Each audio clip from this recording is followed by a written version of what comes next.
Shaheen walks back to his bowling mark after having trapped Pujara plumb in front. His second wicket of the spell. He watches Kohli entering the arena, shadow practicing straight drives as he walks towards the 22 yards. The 22,000 strong audience in Gaddafi gazes ahead in wild anticipation, as if a celestial being had descended. Kohli takes his guard, and a nervous uncertainty engulfs the enclosures. It's pitched up by Shaheen, angling away just a touch. Kohli shoulders arms, and 1,000 or so oohs resonate around the ground.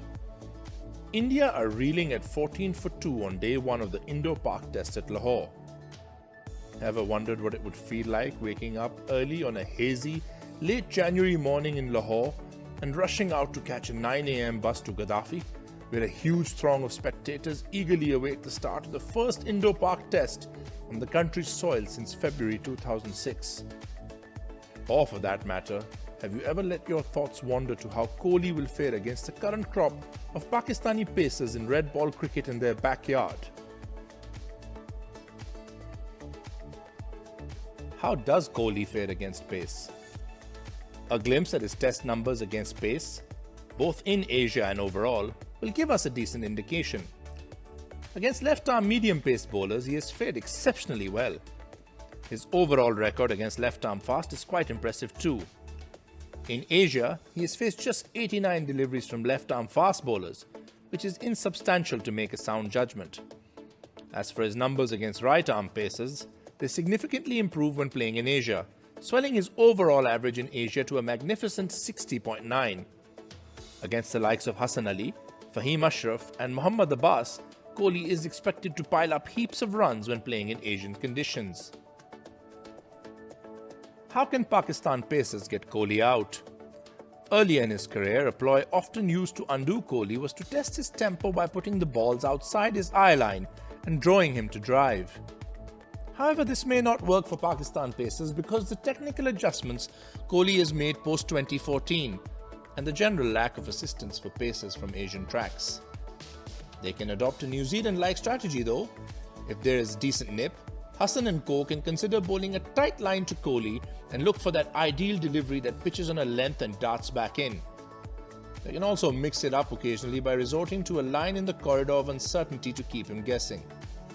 This can especially be taken into consideration given the profound role that reverse swing plays in Asia and the ability of Pakistan bowlers to capitalize on any sort of reverse swing on offer. Moreover, more than 30% of Kohli's mode of dismissal in Asia when facing right-arm pace have either been bowled or LBW. This suggests that a tighter line of attack to him can certainly work in the conditions. Kohli has fought a lone battle the whole day and now finds himself stranded at 97 not out since 10 minutes. The new ball and the spread out field have made scoring even more difficult. Just 2 overs ago, he had struck a sumptuous 4 off Fahim to take India past 200 and is aware that he must keep upping the ante. Hassan runs into bowl his 7th of the spell. He delivers it with decent pace on a fullish length at off stump and induces an attempted flick through mid-on from Kohli. But it straightens after pitching and takes the outside edge. For a moment, Kohli's heart sinks as distressing memories associated with a similar shot whirl in front of his eyes. But there is no Shadab Khan at backward point. The ball evades gully and trickles down to the fence as Kohli rips off his helmet and lets out a shriek of utter euphoria.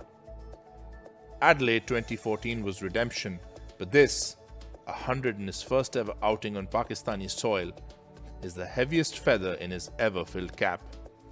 A thunderous ovation reverberates around Gaddafi, and Kohli raises his bat to the crowd to acknowledge it. The wand wielder from Delhi has cast an enthralling magic spell in Delhi's twin city.